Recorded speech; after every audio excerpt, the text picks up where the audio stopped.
உன்னை உன்னாலேயே உயர்த்திக்கொள். உன்னை இழிவுபடுத்திக் கொள்ளாதே.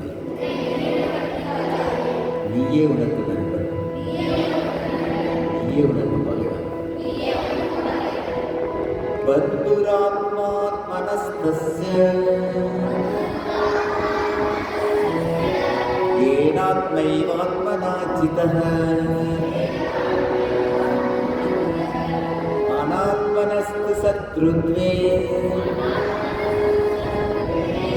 वर्तेदात्मैव शत्रुवत्.